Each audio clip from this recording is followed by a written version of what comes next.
नमस्कार, मैं हूं आपके साथ स्नेही श्रेयस। शायान भारत बिहार झारखंड में आप सभी का स्वागत है। बिहार चुनाव में क्या अब आरएसएस की भी एंट्री हो गई है?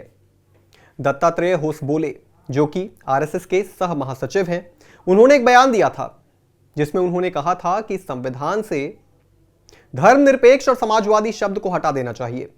इस पर सियासी बवाल शुरू हो गया और अब एक्स पर लालू यादव ने जमकर आरएसएस को खरी खोटी सुनाई है और अब ऐसा माना जा रहा है कि बिहार चुनाव में इसका असर पड़ेगा। हालांकि आरएसएस ने अभी तक इस पर कोई प्रतिक्रिया दी नहीं है, लेकिन देखना जरूर है कि आरएसएस और आरजेडी के बीच में जो ये जंग छिड़ी है, ये क्या बिहार चुनाव पर असर डालेगी या फिर किसी पार्टी को कोई फायदा मिलेगा। इसी पर विस्तार से चर्चा करने के लिए हमारे साथ वरिष्ठ पत्रकार राजकुमार सर हमारे साथ मौजूद है स्टूडियो में। सर, जो ये मांग की गई थी धर्मनिरपेक्ष और समाजवादी शब्द को हटाने की, ये किस तरीके से मांग की गई थी, क्या है इसके पीछे का कारण, और सबसे जरूरी बात कि बिहार चुनाव में जो इस पूरे मुद्दे को बनाने की कोशिश की जा रही है, क्या किसी पार्टी को फायदा मिलेगा इसका? पहले लालू यादव के बयान की बात कर लेते हैं। दत्तात्रेय होसबोले जी की बात जो उन्होंने ली है, बिहार में चुनाव है और चुनाव में जुटे हैं, आरजेडी जुटी है अब उनके बेटे तेजस्वी यादव को मुख्यमंत्री बनाने के लिए जी। और ये ऐसा बयान है जो उनके लिए एकदम मुफीद है, उनके हिसाब से तो बहुत मुफीद है। जिस तरह से वो धर्मनिरपेक्ष और समाजवादी शब्द को लेकर उन्होंने बयान दिया है, अब इसको लेके उन्होंने भुनाने की तैयारी शुरू कर दी है, लेकिन वो एकदम ये चीज़ें ट्रम्प कार्ड साबित होंगी ऐसा कुछ लगता नहीं है। हाँ, ये है कि ये उनका शुरू से लेके जो है ये इसी मुद्दे पे चलते रहे हैं,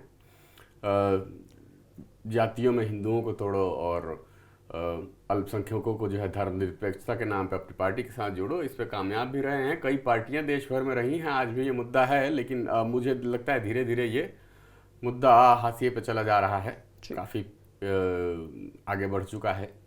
बहरहाल बिहार है, बिहार में चुनाव है, तो वहाँ जिस तरह से जातीय समीकरण और धार्मिक गोलबंदी होती है चुनाव में वोटिंग के लिए, तो उस लिहाज से इनका बयान महत्वपूर्ण है, लेकिन अब कितना फ़ायदा मिलेगा ये तो कहना बहुत मुश्किल है। रह गई बात दूसरी, ये धर्मनिरपेक्ष और समाजवादी शब्द को हटाने की संविधान से, तो ये वही शब्द हैं जो बाद में जोड़े गए थे जी। और कहा गया है कि संविधान के, जैसा कि अक्सर कहा जाता है कि संविधान के प्रियम्बल यानी प्रस्तावना में आप फेरबदल नहीं कर सकते हैं, संविधान में संशोधन कर सकते हैं, लेकिन इमरजेंसी के दौरान तो इंदिरा गांधी जी ने उसकी मूल भावना बदल दी थी, प्रियम्बल में बदलाव कर दिया था। उसी तरह से ये धर्मनिरपेक्ष और समाजवादी शब्द जोड़े गए। वो उस समय का दौर था जब वो भी ऐसे ही फैसले लिए गए, ऐसा नहीं था कि वो सामाजिक सद्भाव के लिए, बाकी चीज़ों के लिए आपको शब्द जोड़ने पड़े संविधान में। वो तो आपके कार्यकाल, सामाजिक ताना बाना के लिहाज से ये सब चीज़ें आगे बढ़ती हैं। तो ये जाहिर सी बात है कि ये जो शब्द जोड़े गए होंगे तो ये उसकी भावना भी यही रही होगी कि भाई इसका हम राजनीतिक लाभ लें। और कई बदलाव होते रहे हैं संविधान में, इतिहास में बहुत सारे बदलाव किए गए हैं जातीय और धार्मिक स्तर पे वोट लेने की जी। तो ये जो शब्द शायद इसी वजह से होसबोले जी ने बोला होगा कि भाई ये शब्द जो है तो मूल भावना में थे नहीं संविधान के, तो इसको हटाया जाना चाहिए। तो अब चूंकि बिहार में चुनाव है तो इसलिए आवाज़ वहाँ से उठी है और लालू यादव के लिए ये मुद्दा सूट करता है, तो इसलिए उन्होंने इस पर ट्वीट कर दिया है। लेकिन ये मुद्दा कितना कारगर होगा ये मुझे नहीं लगता कि बहुत ज़्यादा काम करेगा। अभी तो बहुत सारे मुद्दे आने बाकी हैं। अभी बड़े बड़े देश के तमाम दिग्गज, तकरीबन सभी बड़ी पार्टियां हिंदी बेल्ट की चुनाव लड़ रही हैं बिहार में, और बड़े तमाम हिंदी भाषी नेता, हिंदी क्या मुझे लगता है कि दक्षिण भारत से भी इस बार कई नेता उतरने वाले हैं। तो बहुत सारे मुद्दे आएंगे और अभी से ये कह देना कि ये मुद्दा कारगर होगा या ट्रम्प कार्ड होगा तो ये सही नहीं होगा। अभी तो चुनाव है 3-4 साल, और मुद्दे के लिहाज से तो कहा जाता है कि चुनाव के 5 दिन पहले जो माहौल बन जाता है जी, तमाम तैयारियां, तमाम दौरे, तमाम चीज़ें, माहौल बनाया जाता है, लेकिन 4-5 दिन पहले जो चीज़ें एकदम से आ जाती हैं जनता के दिमाग में, वो असर करती हैं। तो अभी देखते हैं, लंबा सफर है इस लिहाज से। बहरहाल अब लालू जी का अपना मुद्दा है तो वो तो उठाएंगे और ये बोलते रहे इस मुद्दे पे, तो एक बार फिर मौका मिला है तो बोलेंगे।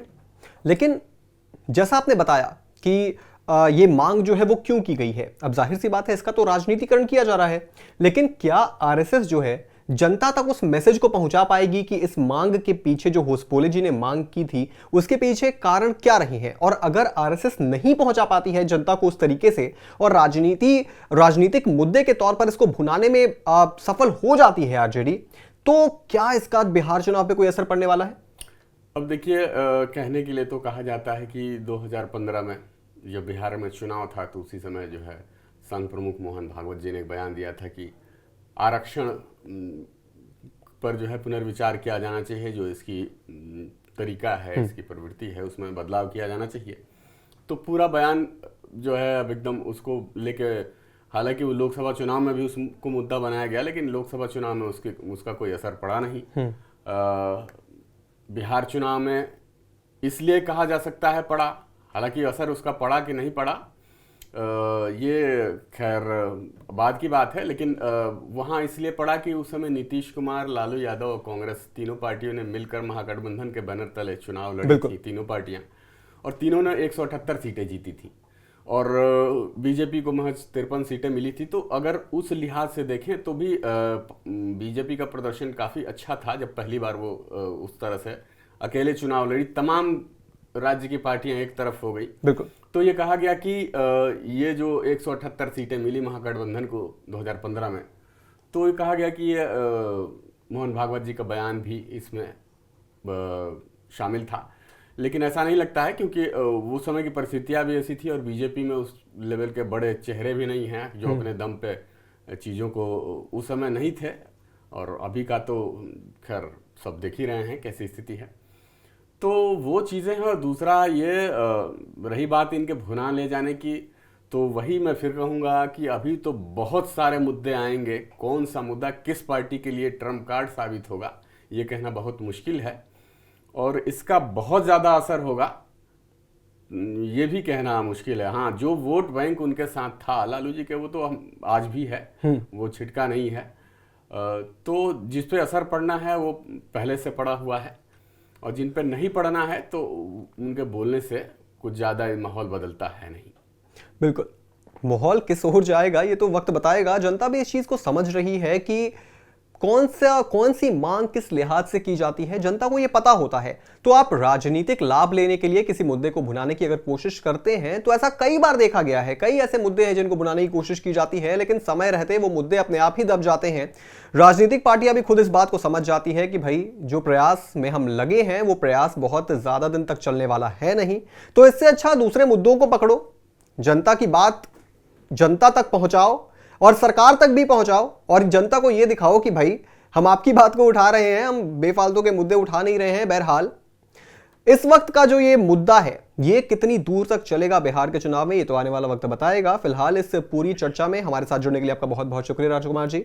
पूरी खबर पर आप क्या सोचते हैं दोस्तों, कमेंट बॉक्स में लिखते जाइएगा। बिहार झारखंड से जुड़ी तमाम बड़ी खबरों को देखने के लिए आप जुड़े रहें आय ऑन भारत बिहार झारखंड के साथ।